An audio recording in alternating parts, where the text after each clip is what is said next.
in a way, they've got a lot to lose. You know, even they've got a lot to lose by coming to engaging in debate with you, because if they come across badly, you know, that's not going to win them any favours in their institution or in their community.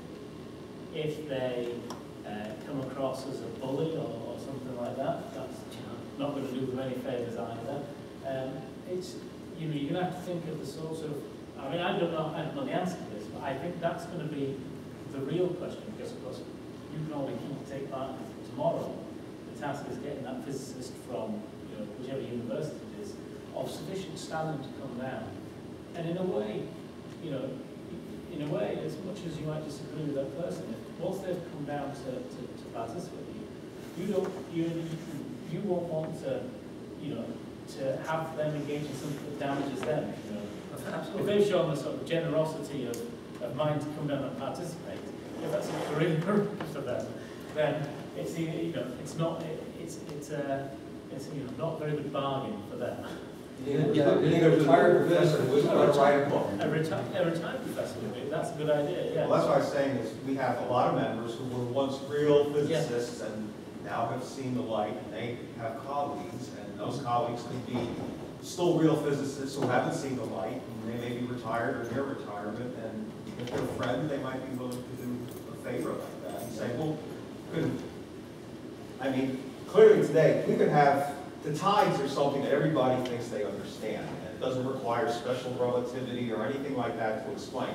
That would be a great debate. You have some mainstream physicists come in and say, oh, tides are due to, everybody knows they're due to the effect of the moon. And then we'd say, yeah, but the gravitational pull of the moon is this, this, and this. And then explain that. And explain why there's a bulge on the other side. I don't know what the mainstream about that. I mean, there's a topic everybody figures is has been solved for ages. Doesn't require tensors or toroids. Doesn't require any twin paradox. Nothing esoteric. Even the public could understand something like as simple as the tides. Even I can. That would be a great. I mean, there's something that would be a great. Don't build on Mr. Wall. We don't. Why not? Because the other thing that would put, you know, if you put yourself in the shoes of the mainstream scientists, some more, is whoever's going to sit down and debate with mainstream scientists knows the mainstream scientist position. They know what their arguments and counter-arguments might be. The mainstream scientists risk coming in blind and being blindsided. You know, if I was a mainstream physicist, I'd be thinking, well, I'm sure I could beat them. You know, they should be confident. But I have no idea what they're gonna, what piece of evidence they're gonna draw on, what theory they're gonna draw on. You know, whereas then, you know, if I, you know, I'm, you know, yeah, I'd be like a boxing promoter, only put myself up to fight the fights you can win. Put your boxers up to fight the fights you can win. I just go, we don't know anything about this guy, you know, these guys. They're out in the wilderness. They've got, I don't know their record. I don't know their ideas, and so I'm not going to get in a fight with them or a debate with them because I could be made a complete fool of. So, I mean, in a way, you've got to, I'm just trying to put myself in the position of the mainstream scientists you're going to ask to take part in the debate. I'm not trying to, I think it's got to be someone who's got nothing to lose. I think it's a good idea. I'm just thinking about what sort of, you know, how you have to sell it to them and provide that so that they get something out of it. So that they... Okay, even if we get turned down, we may not get a mainstream scientist. Too bad. But there's a very great benefit to ourselves. If we got 4 different theories of substance on a particular subject, well, we can you can chat with the other person, you can have a person present a paper and so on. That moves things on pretty slowly.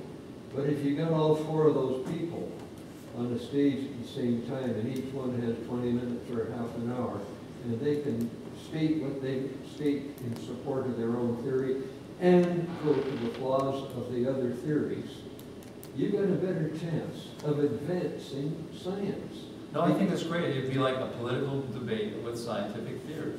Well, it is where you have a time to talk, and you have a time for rebuttal, that kind of thing. I think I can tell you this from my former professions, that where you've got people out face to face and they are debating a particular point, you've got a far better chance of getting at the truth Right. Then you have, if someone had, say, present a paper and try to get it published and so on, they'll be given a half an hour here.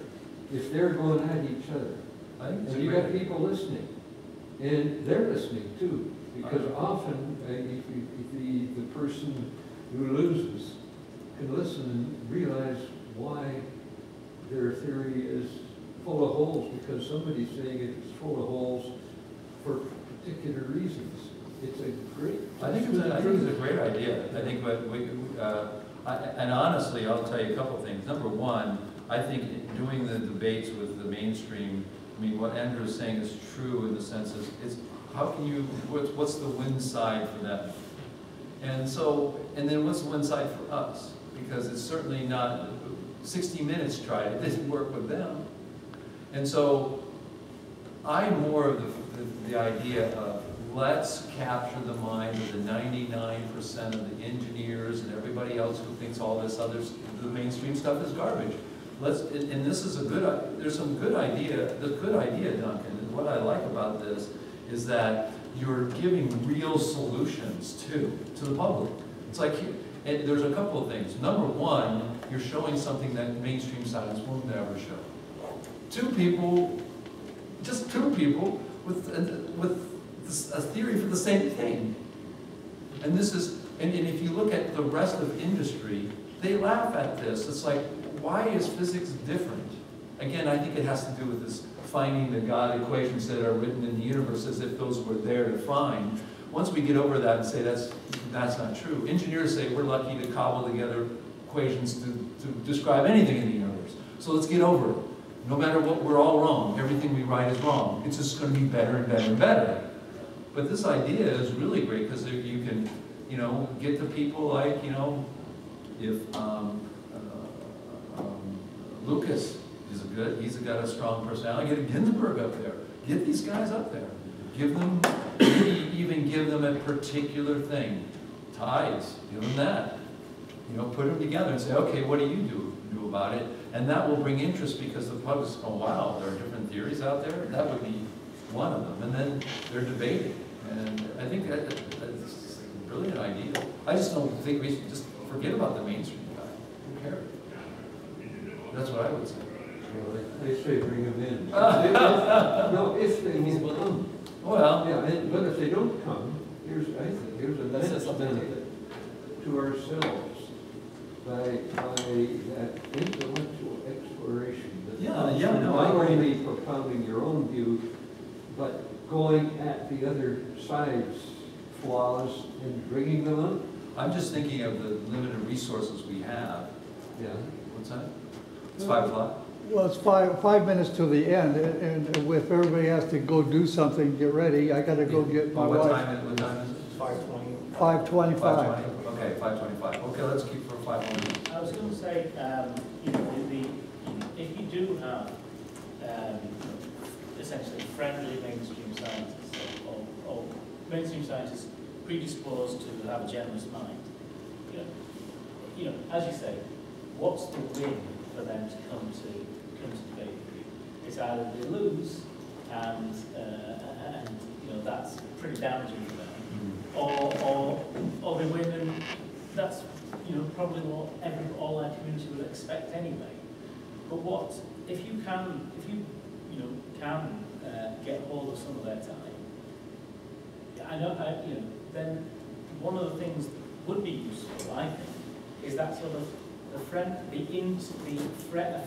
peer review looking from the inside of science. And you wouldn't be saying this is all wrong. What you'd want them to say is, at this point, one of my colleagues would interject and say this. And so then that if you want, you might want to account for that in the paper. They can say at this point, one of my colleagues would say, but on whatever.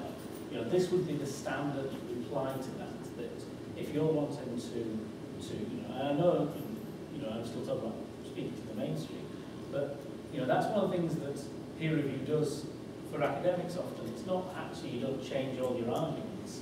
It's often you insulate your arguments against all your peers' criticisms.